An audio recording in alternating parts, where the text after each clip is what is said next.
আজি মই আপোনালোকৰ বাবে এনে এটা প্ৰডাক্ট লৈ আহিছোঁ যিটো প্ৰডাক্ট আপোনালোকে কিনিলে কোনো গেছ চিলিণ্ডাৰ নালাগে, কোনো ইলেক্ট্ৰিচিটি নালাগে। ইলেক্ট্ৰিচিটি আৰু গেছ চিলিণ্ডাৰ নোহোৱাকৈ আপোনালোকে ঘৰৰ সকলো সামগ্ৰী বনাবলৈ পাৰিব।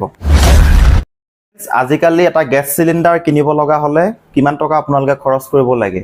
900 টকা খৰচ কৰিব লাগে। আজিকালি যিহেতু গেছ চিলিণ্ডাৰ সকলোৰে ঘৰত ব্যৱহাৰ হয়, সকলোৰে ঘৰত গেছ চিলিণ্ডাৰ আছে। গেছ চিলিণ্ডাৰ ইমানে বৃদ্ধি পাই গৈ আছে, এতিয়া আজি পৰ্যন্ত এটা চিলিণ্ডাৰৰ মূল্য হৈছে প্ৰায় 900 টকা পৰ্যন্ত। ইলেক্ট্ৰিচিটি বিলো দিনক দিনে বৃদ্ধি পাই গৈ আছে। আপোনালোকে যদি লাইটৰ বিল দিবলৈ যায়, কিছুমানৰ 1500 টকা, কিছুমানৰ 2000 টকা, কিছুমানৰ 2500 টকা পৰ্যন্ত লাইটৰ বিল আহে। আজি মই আপোনালোকৰ বাবে এনে এটা প্ৰডাক্ট লৈ আহিছোঁ যিটো প্ৰডাক্ট আপোনালোকে কিনিলে কোনো গেছ চিলিণ্ডাৰ নালাগে, কোনো ইলেক্ট্ৰিচিটি নালাগে। ইলেক্ট্ৰিচিটি আৰু গেছ চিলিণ্ডাৰ নোহোৱাকৈ আপোনালোকে ঘৰৰ সকলো সামগ্ৰী বনাবলৈ পাৰিব।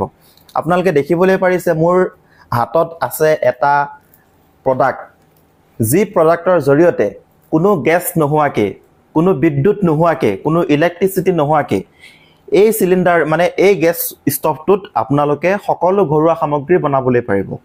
কেনেকুৱা প্ৰডাক্ট নিশ্চয় আপোনালোকৰ চাবলৈ মন গৈছে, আৰু এই প্ৰডাক্টটোৰ দামো খুবেই কম টকা। ভিডিঅ'টো সম্পূৰ্ণকৈ চাওক, আপোনালোকে গম পাব বহু কম টকাত আপোনালোকে এই প্ৰডাক্টটো ধুনীয়াকৈ পাৰচেছ কৰি আনিবলৈ পাৰিব, আনি আপুনিও এই বস্তুটো ব্যৱহাৰ কৰিবলৈ পাৰিব।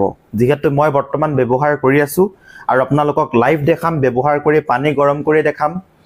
গেছৰ যি তাপ হয়, আমাৰ জেনেৰেলি যোনটো গেছ চিলিণ্ডাৰ হয়, সেই গেছ চিলিণ্ডাৰৰ যি তাপ হয়, সেই তাপৰ সৈতে ছেইম গেছ ওলাব, ছেইম জুই ওলাব। সেই জুই দি আপোনালোকে ভাত তৰকাৰী ঘৰুৱা যি সামগ্ৰী আছে সকলোখিনি আপোনালোকে বনাবলৈ পাৰিব।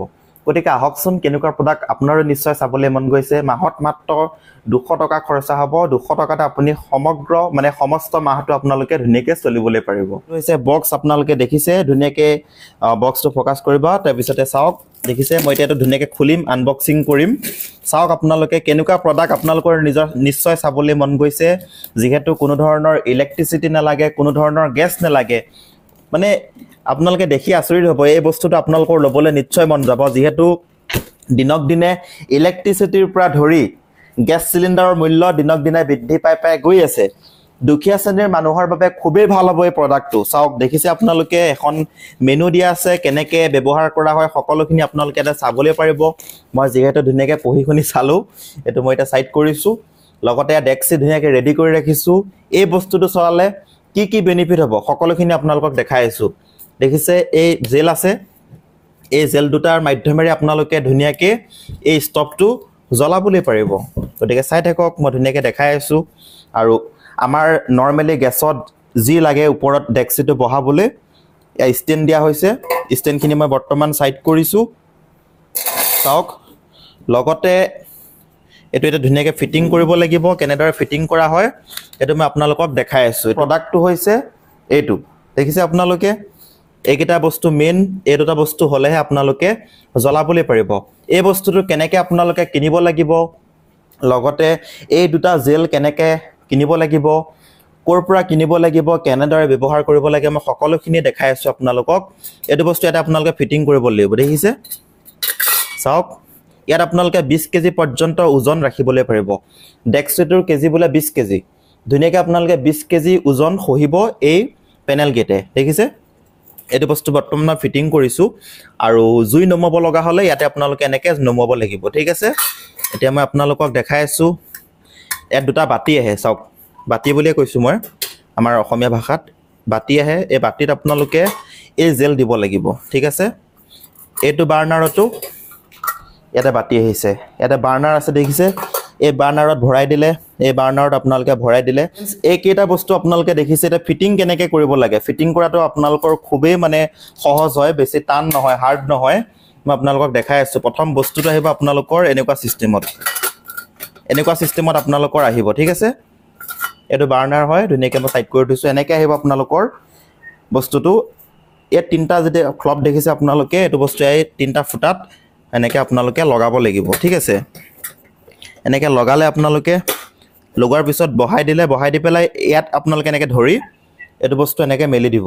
দিয়াৰ পিছত এডাল যোনটো বাৰ্ণাৰ হয় দেখিছে আপোনালোকে, এই বাৰ্ণাৰডাল আপোনালোকে ইয়াতে এনেকৈ বহাই দিব লাগিব। চাওক এইটো বস্তু এনেকৈ বহাই দিব লাগিব ইয়াতে এই দুটা যেতিয়া বস্তু আপোনালোকে এনেদৰে ফিটিং কৰি পেলাই বহাব বস্তুটো মেল খাই গ'ল সাপোজ আপোনালোকে ডেক্সিট কিবা এটা বনালে এইটো বস্তু এনেকৈ বহাই দিলে সিম্পল গেছৰ নিচিনা সেম হয় এইটো বস্তু এনেকৈ বহালে বনাই ধুনীয়াকৈ আপোনালোকে ইজিলি বনাবলৈ পাৰিব জুইটো লগাব লগা হ'লে কেনেদৰে লগাব লাগিব সেইটো মই আপোনালোকক দেখাই আছোঁ এইটো দেখিছে বাৰ্নাৰত মই এতিয়া এটা জেল দিম এইটো জেল দেখিছে আপোনালোকে লাইভ আপোনালোকক মই পানী গৰম কৰি দেখাম এই জেলটো আপোনালোকে এক্সট্ৰাকৈ কিনিব লাগিব এটা জেলে এক মাহ ধুনীয়াকৈ চলিব ইয়াত আপোনালোকে ধুনীয়াকৈ এনেকৈ অলপ দি দিলে জেলটো দেখাই আছোঁ মই দেখিছে তে মই সাপোজ এক্সাম্পলৰ কাৰণে আপোনালোকক দেখাই আছোঁ এই জেলটো আপোনালোকে এনেকৈ এটা ভৰাই দিলে ঠিক আছে অলপ জেল ল'লেই হৈছে জেলটো ভৰাই পেলাই আপোনালোকে এই বাৰ্নাৰখন ধুনীয়াকৈ ওপৰত মানে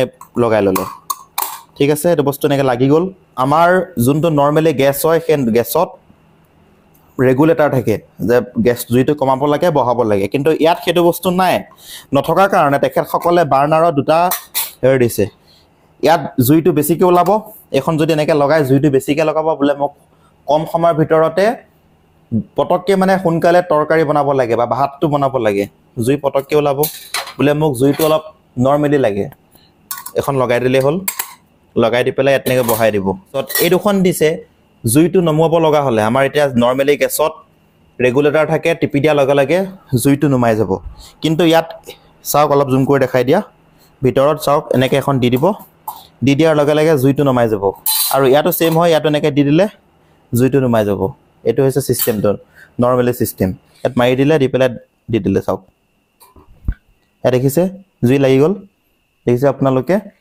জুই লাগি আছে চাওক অলপ কেমেৰাৰ ওচৰৰ পৰা দেখাই দিয়া সেম গেছৰ নিচিনা তাপ দেখিছে জুই লাগি গ'ল জুই লগাৰ পিছত মই এতিয়া এইটো বস্তু ইয়াত দি দিম দেখিছে জুই লাগি আছে সেম গেছৰ নিচিনা তাপ চাওক সেম গেছৰ নিচিনা তাপ কোনো চৌকা নহয় এইটো কোনো গেছ নালাগে কোনো ইলেক্ট্ৰিচিটি মই ব্যৱহাৰ কৰা নাই অনলি জেলটো ঢালিলোঁ মেচটো মাৰি দিলোঁ জুই লাগি গ'ল বৰ্তমান মই এতিয়া এইটো ওপৰত দি দিছোঁ বৰ্তমান গৰম হৈ গ'ল চাওক পানী গৰম হৈ গ'ল আৰু জুই লাগি আছে চাওক ওচৰৰ পৰা দেখাই দিয়া দেখিছে আপোনালোকে চাওক জুই লাগি আছে লগতে পানীও গৰম উঠি গ'ল মাত্ৰ 2 মিনিট সময়ত পানী উতলি গ'ল এইটো যেহেতু নমাব বিচাৰিছোঁ এতিয়া মই নমাব লগা হ'লে কেনেকৈ নমাম এই যোনটো পেনেল দিছিলে এই পেনেলটো ঢাকি দিলোঁ ঢাকি দিয়াৰ লগে লগে জুইটো নুমাই যাব অট'মেটিক প্ৰডাক্টটো যদি এতিয়া আপোনালোকক লাগে যদি আপুনি ভাবিছে পাৰচেছ কৰিম বুলি তেনেহ'লে আপুনিও কৰিবলৈ পাৰিব এই যোনটো জেল হয় এই জেলটো কিনিব লগা হ'লে ডেছক্ৰিপশ্যনত এটা ৱেবছাইটৰ লিংক দিয়া হৈছে লগতে স্ক্ৰীনত ফোন নাম্বাৰ দিয়া হৈছে